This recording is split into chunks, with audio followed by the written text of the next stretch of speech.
여러분 안녕하십니까. 저는 직 변호사입니다. 일요일 밤입니다. 녹화 직전에 뉴스가 하나 터졌습니다.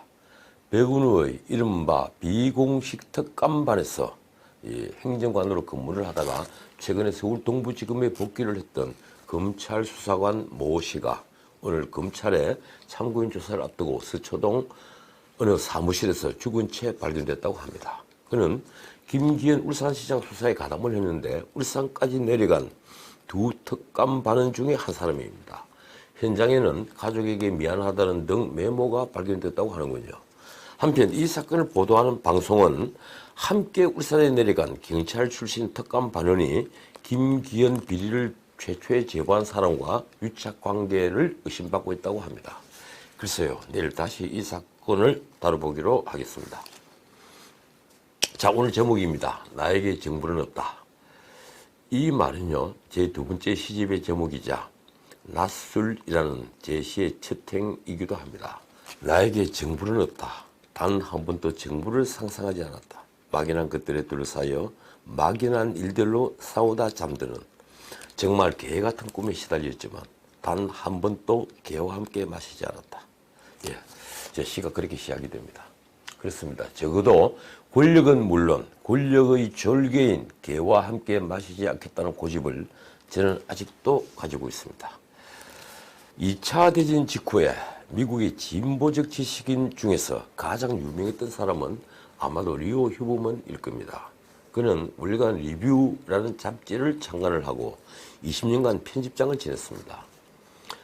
쿠바를 공산화한 카스트로를 두고 열정적인 인도주의자라고 불렸죠.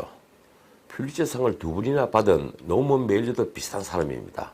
그는 카스트로를 2차 대전 이후에 세계에 등장한 최초이자 최고의 영웅이라고까지 불렀습니다. 그 카스트로가 집권을 하자 쿠바에서 탈출 러시가 벌어졌습니다.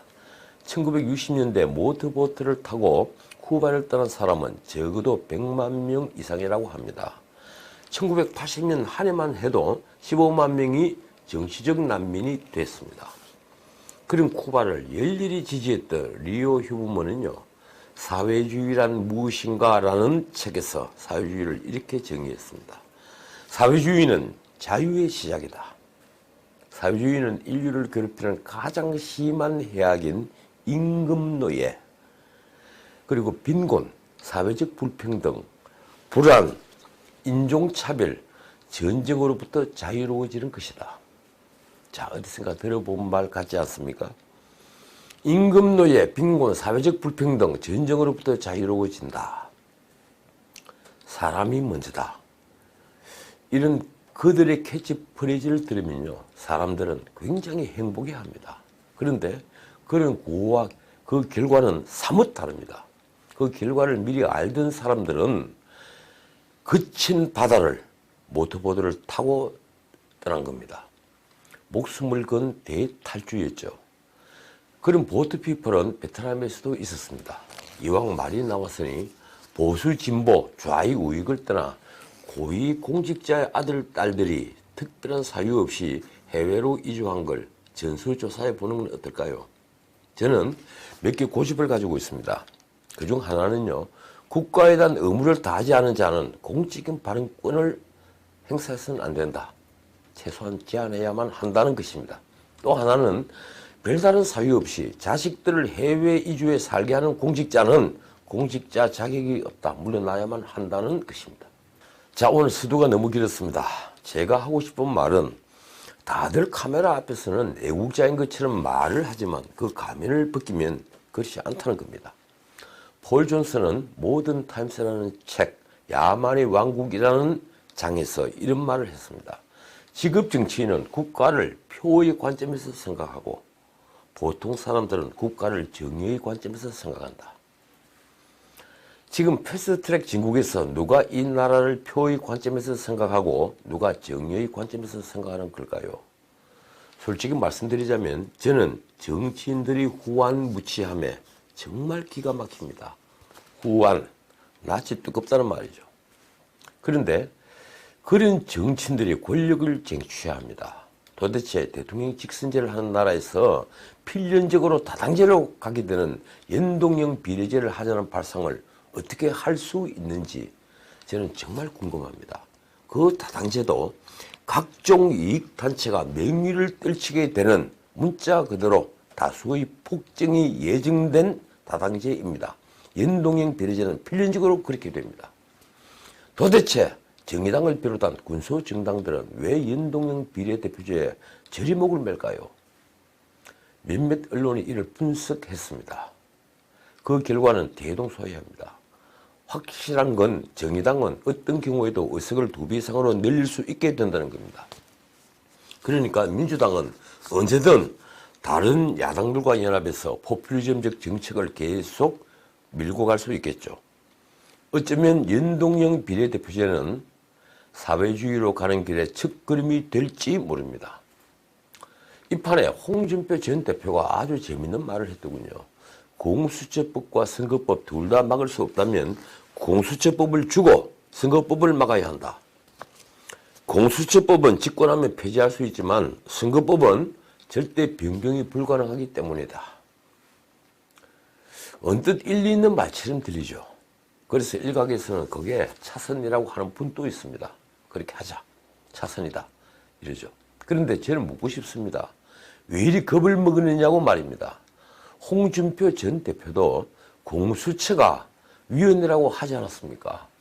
만약 공수처법이 통과되면 권력의 비리를 캐낼 방법은 없어집니다. 바꾸고 말하면 권력의 잘못을 찾아내고 정권을 공격할 길이 봉쇄해야 된다는 말입니다.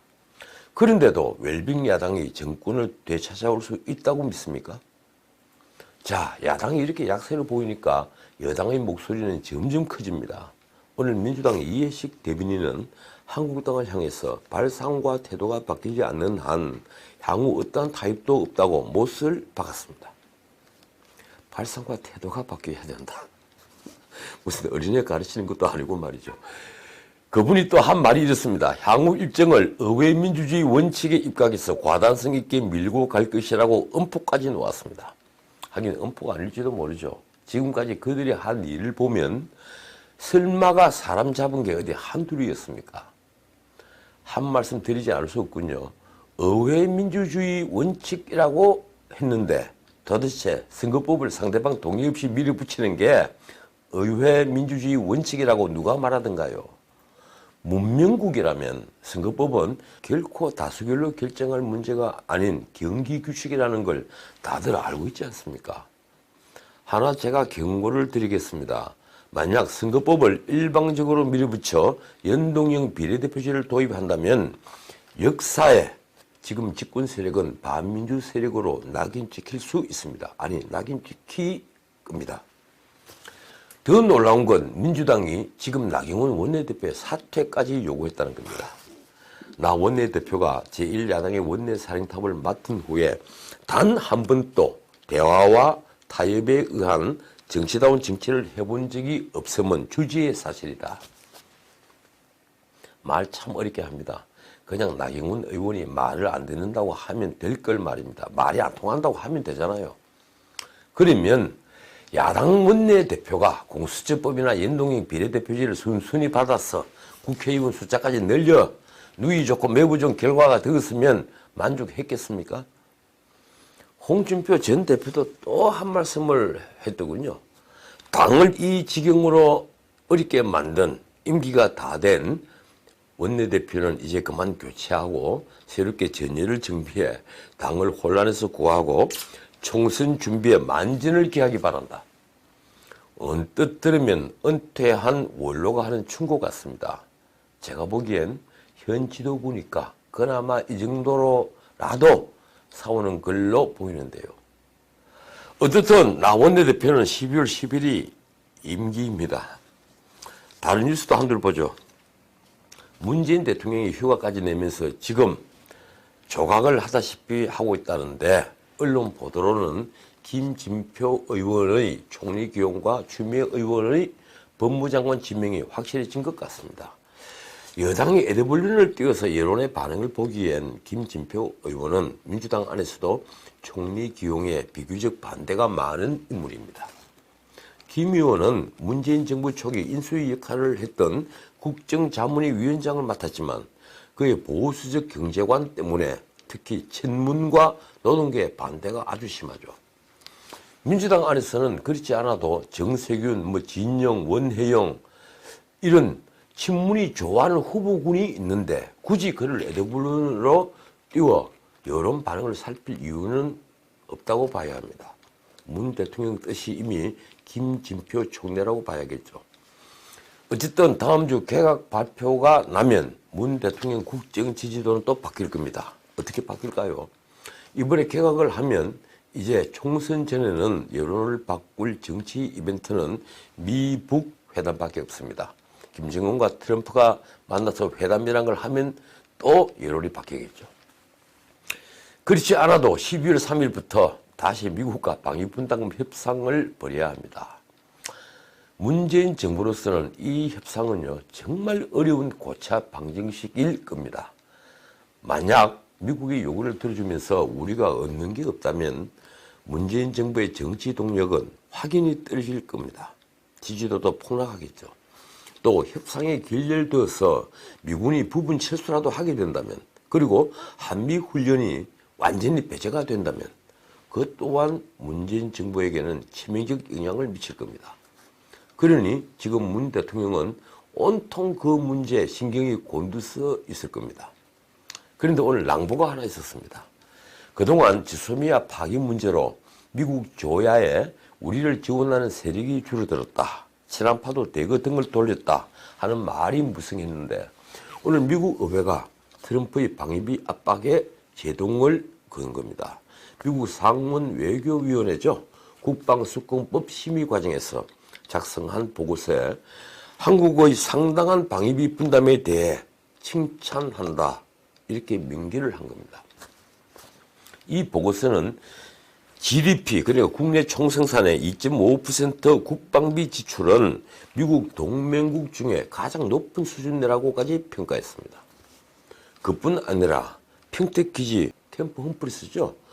이 평택기지 건설에 직접적 비용을 분담한 것도 지적을 했습니다. 하긴 우리는 캠프 험프리스 건설 비용 11조를 비롯해서 24조 가까운 돈을 지출했죠. 이 보고서는 결론적으로 한반도에서 상당 규모의 미군 철수는 협상 불가다 이렇게 못을 박았습니다. 트럼프 마음대로 미군 철수를 못한다는 거죠. 하원도 방위비 증액 세목을 행정부에 요구했다고 합니다. 물론 이런 의회 제동에 트럼프는 눈도 끔찍 안 할 겁니다. 그는 이번 방위비 분담금 협상 성공으로 재선 가도를 다시 질주하겠다고 하니 말입니다. 자, 오늘은 여기까지입니다. 연동형도 공수처법도 저는 정략이 아니라 학문적으로 반대합니다. 그러니까 반대하는 것이 정의라고 믿습니다.